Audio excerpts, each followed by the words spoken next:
क्या भाई ऐसे सवाल आए थे क्या एसएससी सीजीएल 2024 में? हाँ बिल्कुल, ऐसे सवाल आए थे एसएससी सीजीएल 2024 में।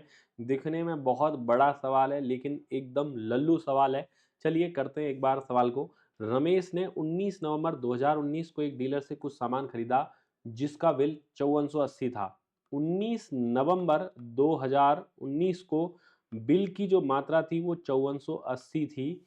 उन्होंने 10 नवंबर 2019 को भी कुछ सामान खरीदा था। 10 नवंबर को भी उसने कुछ सामान खरीदा था जिसका बिल 9800 था, 9800 रुपये था। कह रहा है कि उन्होंने इस बार कब 19 नवंबर 2019 को दोनों बिलों का भुगतान कर दिया। He cleared both the bills this time and paid the total amount in cash.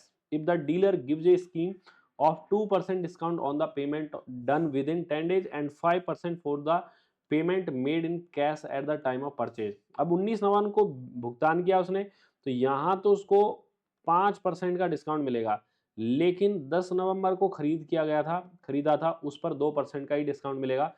और क्योंकि 10 दिन के अंदर ही पैसा जमा करवा दिया इसलिए, क्योंकि 19 नवंबर को पैसा इसने जमा करवाया, दोनों बिल का भुगतान कब किया है? 19 नवंबर को किया है। तो 19 नवंबर वाले दिन का जो बिल था उस पर तो 5% का डिस्काउंट मिल गया है और 10 नवंबर वाले बिल पर उसको 2% का डिस्काउंट मिलेगा।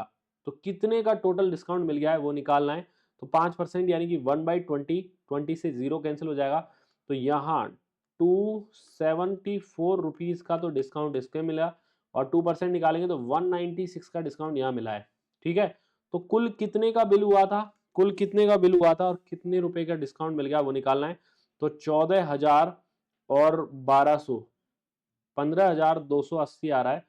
15,280 वैल्यू आ रही है, इतने का बिल था और इसने 474 से 4 कम 470 का डिस्काउंट इसको मिल गया है।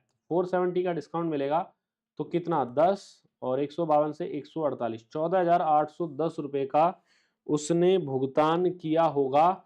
14,810 बी ऑप्शन करेक्ट आंसर आ रहा है। यही है आपका आंसर। क्लियर है? तो इस तरीके से सवाल को कर सकते थे। बहुत ही खूबसूरत सवाल है लेकिन इजी है, ज्यादा टफ नहीं था, दिखने में बड़ा सवाल है लेकिन है बड़ा छोटा। धन्यवाद।